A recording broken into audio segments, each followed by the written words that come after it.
Good, y'all, man. We back, man. We got another video, man. How you doing? Doing great today.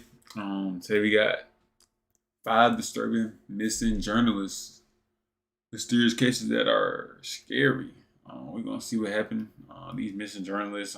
It's always I've been noticing it's like that in the movies too, bro. Like missing journalists and stuff like that. But we're gonna get into the video. See what happened, man.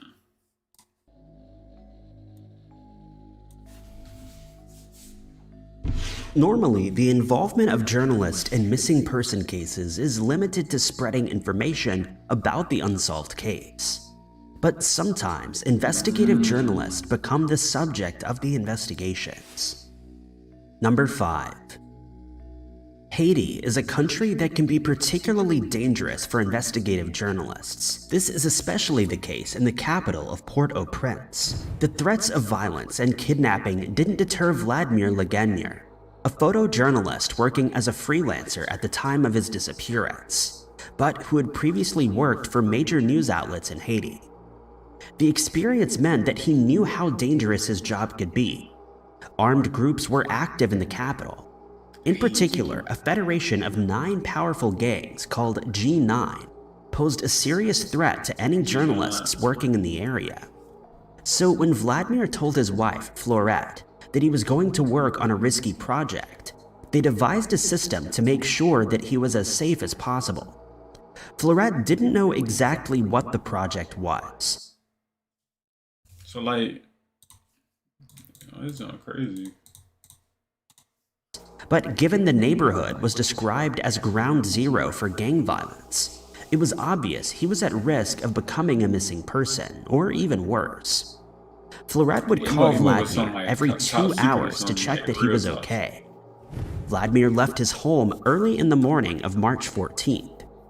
Throughout the morning, everything went smoothly.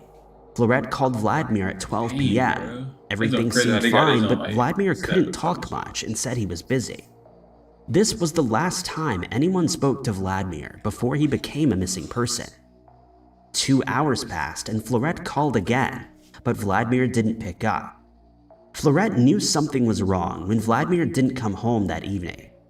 She'd been trying to get a hold of him all day, but it was no use. She spent the next 2 days searching hospitals, police stations, and the morgue before reporting Vladimir as a missing person on March 16th. There are countless rumors about what happened the day Vladimir disappeared. According to some reports, there was fighting between 2 gangs that day. One person passed away, but they were identified as a gang member. Other reports claimed it was quiet the day Vladimir vanished. The police investigation into this missing person case has been limited. A number of people were arrested early on, including one person who had Vladimir's phone, but police claim there's no evidence that he passed away. Human remains were also discovered near where Vladimir was last seen, but the results of a DNA test have never been revealed. International organizations have called for more work to be done to solve this. He must have been working on something like real top secret, bro, for all that to happen, bro. Like, I don't know, man. It's crazy. This missing person case and bring closure to Vladimir's friends and family. Number 4. Carrie O'Brien Kruger wasn't working as a journalist when she mysteriously disappeared, but it might have been her past journalism that inspired her vanishing. The disappearance took place in December of 1989. Carrie was at home in Burlington, Wisconsin, with her husband and daughter when she received a phone call on the evening of December 11th. She told her husband, Tracy, that she needed to replace a coworker on a business trip. She was leaving early the next morning for a flight to Wyoming, where there was a trade show and she needed to attend. Her car wasn't working, so another coworker was also going on the trip and was going to take her to the airport. Carrie left at about 4:30 a.m. on June 13th. A neighbor was awoken by the sound of a car outside and went to the window to see what was going on. There was a strange black car out front. According to some sources, the neighbor spotted an unidentified man in the car, but went back to bed before anybody else got in. In other sources, the neighbor couldn't see the driver, but did see Carrie get into the car. The next morning, the company Carrie worked for contacted Tracy to ask where she was. There was no business trip, and they had no idea where Carrie was. At first, Tracy wasn't too worried, but the next day, when he still hadn't heard from Carrie, he contacted her parents, and she was finally reported missing. At first, police thought Carrie had intentionally disappeared, but when she hadn't contacted her daughter at Christmas... So the whole time it was no business trip, it was just like a fake call? Oh, that's crazy, bruh. Damn, bro, they probably kidnapped her and everything, man. They began to suspect that foul play was involved in this unsolved case. Tracy became the prime suspect for many, but police never named him as one. It wasn't the first time Tracy had told family and friends that Carrie had been on a non-existent work trip. Carrie would always be surprised whenever anybody asked about the trips. Tracy never revealed why he made up these lies. Another strange aspect of the case is that Carrie had been suffering from a mysterious illness for months before she disappeared. The illness resulted in stomach pain, nausea, and weight loss. Some believe Carrie had been poisoned, though no evidence of this has been found. Carrie's family also accused Tracy of not helping search for her. He actually took down missing person flyers, but said that it was so his daughter didn't see them. Tracy took a polygraph test, but the results were inconclusive. He agreed to take another one, but fell ill before he could. He suffered a stroke which caused memory loss. Tracy has no memory of his wife's disappearance. Carrie's daughter now believes her mother ran away. During her earlier journalist career, she'd written an article about assuming a new identity. This theory suggests that this was where Carrie got the idea to start a new life. If still alive today, she would be 64 years old, and anyone with information in this case is asked to contact the Bullington Police Department at 262-763-2920. Number 3. The disappearance of newspaper reporter Jody Roberts is a strange... It's crazy, man. Yeah. Especially that last one. Dad, how big is the Ain't ocean? no skill. Strange missing person case, which left many with unanswered questions.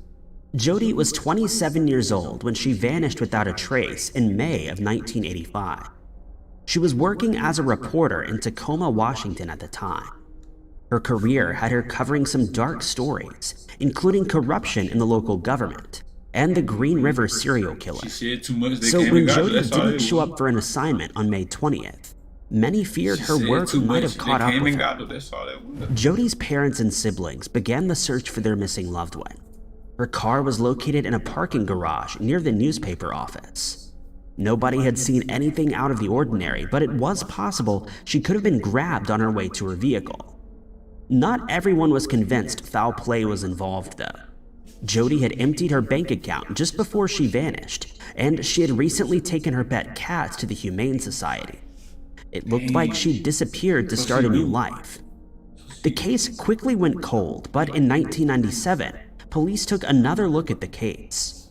Jody's photo was published in local newspapers. To the surprise of investigators, they received a tip from someone who knew the missing person. He knew her as Jane D., a woman living in Alaska. 12 years earlier, Jane had wandered into a shopping mall with no memory of who she was. Photos were published in the local newspapers, but Jane wasn't recognized by anybody. Jane started her life again studying Russian at university before moving to Alaska. She was working as a waitress when she met Dan Williams, a fisherman.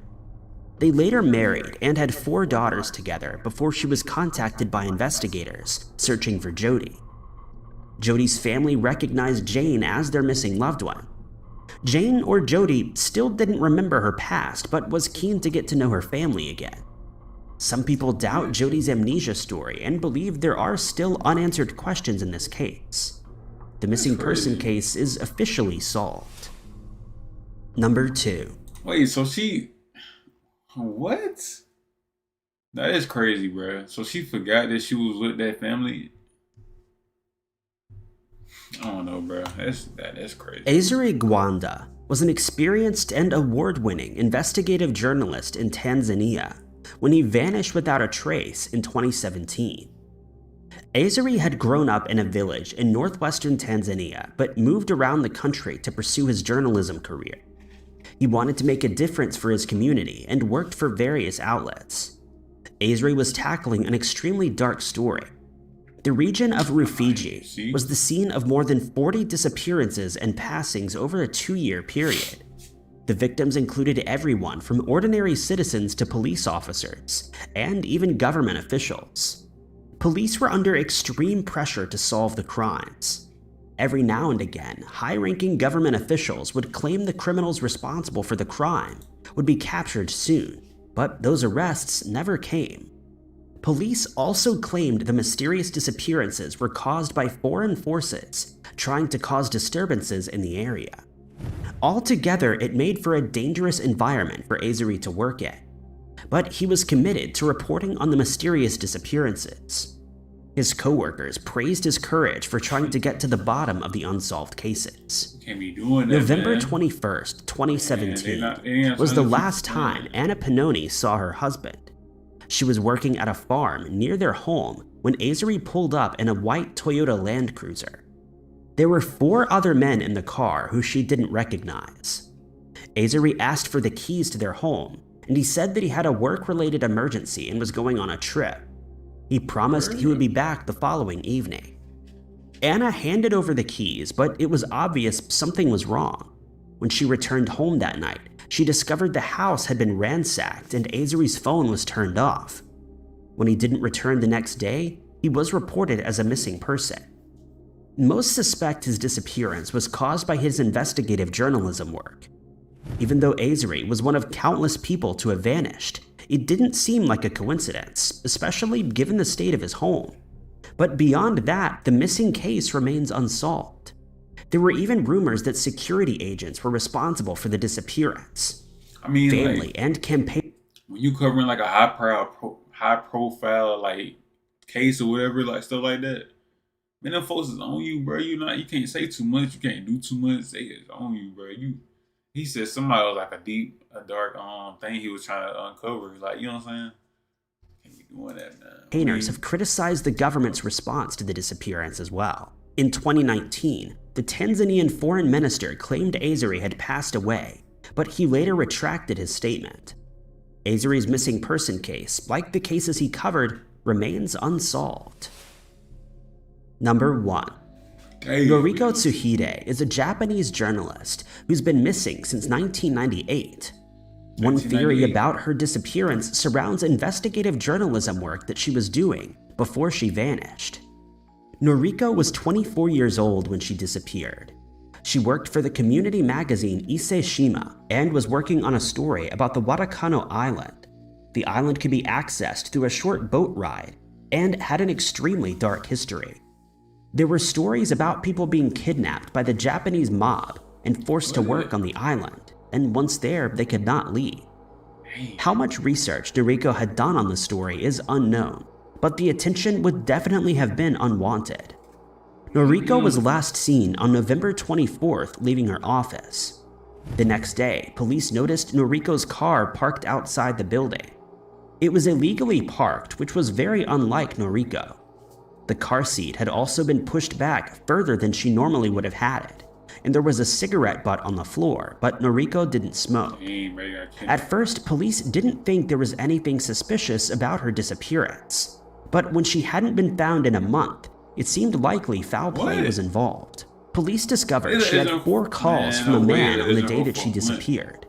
The man has not been named, and he spoke to police and claimed Noriko had previously interviewed him for a story. The man wanted to talk in person to clear up a misunderstanding. They'd met at a nearby parking lot, and after the meeting, which took a few hours, the man dropped Noriko off nearby. He claimed she was alive and well when he last saw her.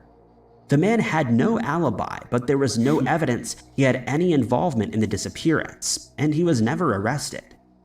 The most common theory is that her Watakano Island investigation may have caused her disappearance. Another theory is that Noriko was kidnapped by North Korean agents. It's the same thing with the dark skinned journalists, bro. You can't, like, this world, you can't speak on certain topics, you can't do certain things because they, you know what I'm saying, they don't want you to be doing stuff like that, bro. It's like you kind of gotta stay kind of like 75, you know what I'm saying, the 75% range of like truth, and like let 25% of it be like false, you know what I'm saying? Agents. North Korea claims no abductions of Japanese citizens have taken place since 1985, but many don't find that believable. A port near where Noriko was last seen has been the last known location of others believed to be kidnapped by the North Korean government. Noriko's name was also mentioned by government officials as a possible abductee. Thank you guys so much for watching. Thing is, bro, all these people that went missing, they were reporting on like high profile cases, bro. Like, you know what I'm saying, cases that the government don't want you to be, you know what I'm saying, touching. That sounds crazy, man. If y'all want to be a journalist, bro, just think before you do it though, because you know what I'm saying, it takes a lot. Hope you guys like the video, man. Yeah, bro. See y'all tomorrow, man.